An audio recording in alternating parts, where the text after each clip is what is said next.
Response video to Fred, who's made a video regarding that autistic person who does the, slaughter the cows thing. And, it's sort of an empathetic story. You sort of feel for the person involved, but, it's just so ugly in principle. To work towards this idea that, I'm going to help the industry, clean up its act and, make it all pretty and okay. This whole idea of, finishing these animals off. But Fred, you've often talked about it like the death thing is a little more important than the life thing. You clearly articulated it. I'm not finding fault. That, it's also important that these animals just exist because we put them in that position. And their lives aren't spectacular. They are stressed by a lot of things and horribly treated in a lot of circumstances where they're just bulldozed out of the way. They can't just complain and say I have a headache. They don't get any liberties to have a bad day. They must conform and to the domestication, to the what our civilization is demanding, the role they play. And that's kind of futile and stupid.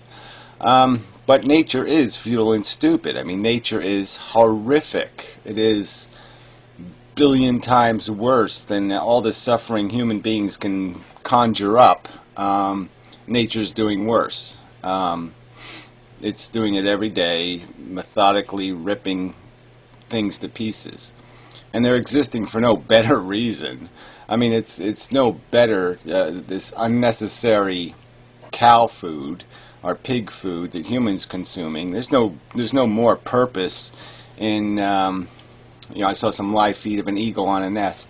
Than an eagle on a nest, and its little peepers trying to struggle to survive, and probably 2 out of the 3 won't make it, and all that kind of crap. And we can all watch it live now. We can watch the dismal, sad, tragic fate, but maybe they'll be lucky just for TV or the internet. But anyway, nature sucks. It absolutely fucking sucks. And that's where we're from, and that's what we are made to exist in. And we are trying to make some other purpose for ourselves, but it's still bullshit. It's still a manufactured purpose. It's still just producing humans for what? To satisfy some personal need, to watch your little ones grow up, or some kind of bullshit. I've never had the desire, not a real hard passion. I had a little moment in my life where I was vain enough, to contemplate the idea of a little me running around, or a little she-male version, or whatever. At least I was that fair, that I did consider the possibility that I might have a daughter. Oh my. But I only considered it as a possibility, because it really was just ego bullshit. And, but I'm way past that. And so, there's no hunger, desire in me to say, yes, I want to not only create a life, but be responsible for a life, which is even more insidious a prospect. But even the idea of creating, even if it was free, even if I could create it and I didn't have any responsibility, it was a signed contract that said it wasn't my fault, why would I do that? What about this experiment that needs to be done over and over and over and over? We've done the experiment. We've seen how it happens. The little mice run around in a circle, run around a circle, run a circle, chase their cheese, get their cheese, die, the end. There's nothing here. And so you're talking almost like it is ludicrous, this prospect of, death being a benign death. And the way you describe the cows are re-engineering nature and putting everything to a humane end. And it's not ludicrous. If it was practically doable and I could do it, I'd do it. Just to get it done with, just to get it over with.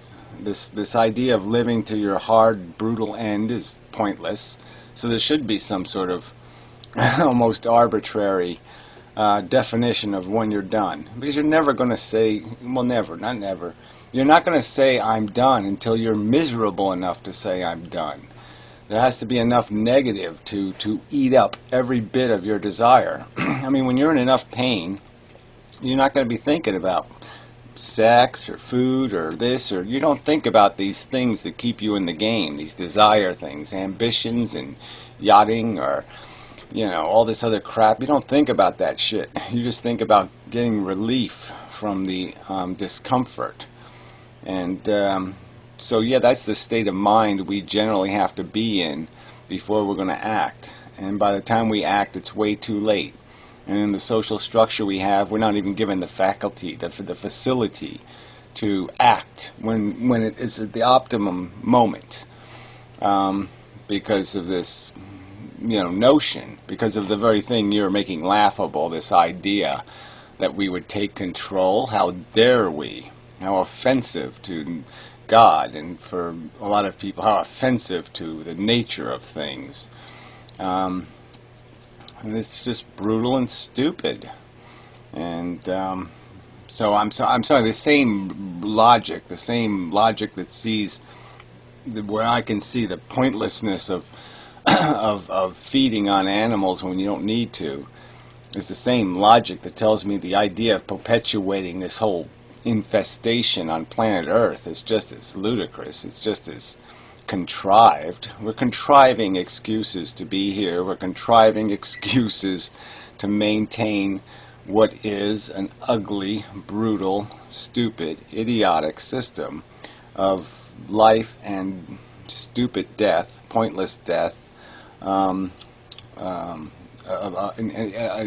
nonsensical progression that's done over and over. Again, if it was a laboratory experiment and there was mice and there was a whirlpool and a little ringy bell and they all run through it and they all do it, they've done it. Why would I keep throwing mice in there? Why would I keep doing that? Why would I keep feeding a machine that's producing nothing but obvious suffering, some little bits of, oh yeah, well, I finally caught a piece of cheese here and there, and but generally speaking, just a bunch of crap, a bunch of struggle, squirm, fight,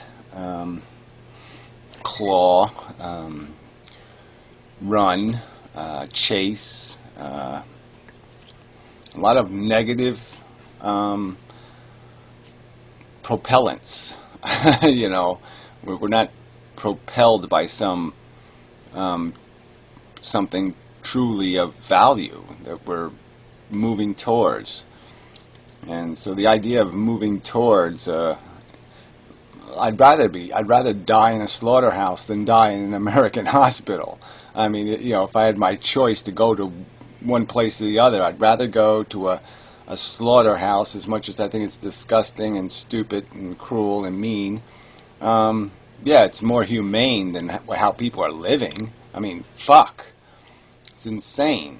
You know, at least, you know, that's sort of what's truly ludicrous, is that these people who have no empathy, who have no give a damn, who just want to industrialize the production of meat on these sentient bones. In a way, their methodical exploitation has now constructed more empathy in it than we have in our institutions that are caregiving and supposed to be concerned with the welfare and the health and the well-being, and and supposed to be valuing and treasuring this sentience and this whatever we are. And isn't this the ludicrous joke that the one that's supposed to be caring looks a lot more insidious, sadistic, cruel, brutal, nasty, horrific than the system that's supposed to be unfeeling, uncaring, completely exploitionist. And so yeah, that's sort of a joke, isn't it? But that's the catch to this whole thing, is these caregivers, you know, they, the medical industrial complex, they're against, you know, Kevorkian. They're against active controlling. They're against any kind of, anything that would put them out of business or compete with their business. And so here's another, the joke of it all is, you know, it's almost like the Democrat versus Republican thing in the United States now. I mean, who do you want to be killed by? Somebody who's your declared enemy, or someone who's supposed to be on your side? I mean, do you want to die through friendly fire, or do you want to die at the enemy's hand? We sort of have those kind of awful choices. And yeah, I'd rather be killed by my enemy than killed by some asshole saying they care. Yeah, fuck you. You know. So anyway, yeah, I get the gist of your video, and in principle, yeah, it's ugly and stupid. But the fact is life is ugly and stupid, and that's got to be recognized, because that's where the bulk, you know, the ocean of suffering versus the vegetarian bucket. And every bucket counts. I mean, every grain of sand is a grain of sand. Every thing is a thing. So I'm not discounting the fact that there's no point in creating extra buckets of suffering. There's no point in preventing one if possible. But the truth is, you know, the ocean's still there. I mean, you know, cleaning this one, emptying this one bucket is, you know, when the ocean is still there, you got to acknowledge it. And to say we should do nothing, or it's hands off, or that's okay for some reason, because it's not, it doesn't have to do with a human didn't invent nature. Humans didn't give birth to it. So somehow we don't have responsibility for it.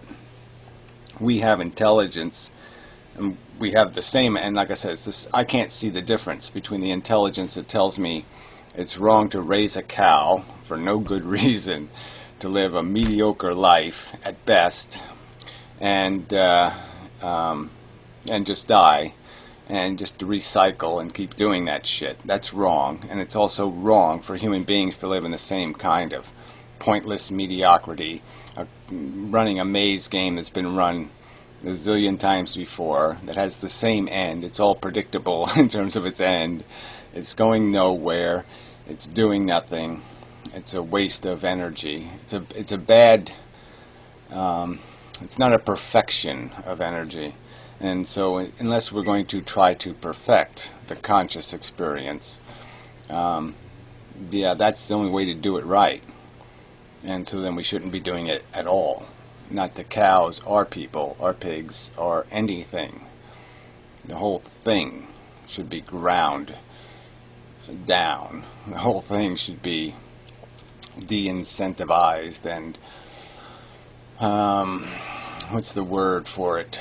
Scrammed into a harmless, benign, off state.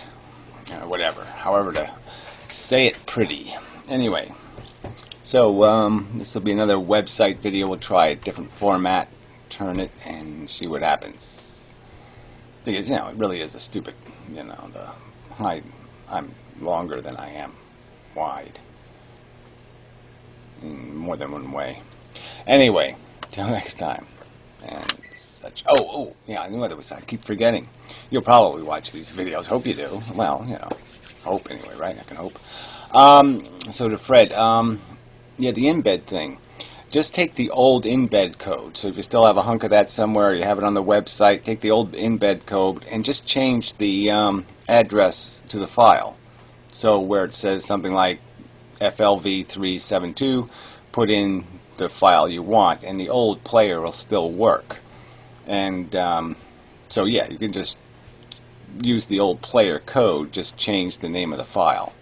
Because the new player is a little more complicated. You need to have a little hunk of JavaScript that goes with the thing, and it doesn't embed as well.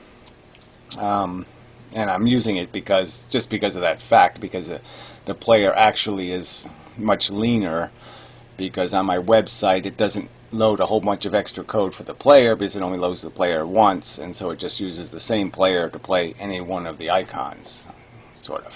Anyway, I won't explain it, but anyway, so yeah.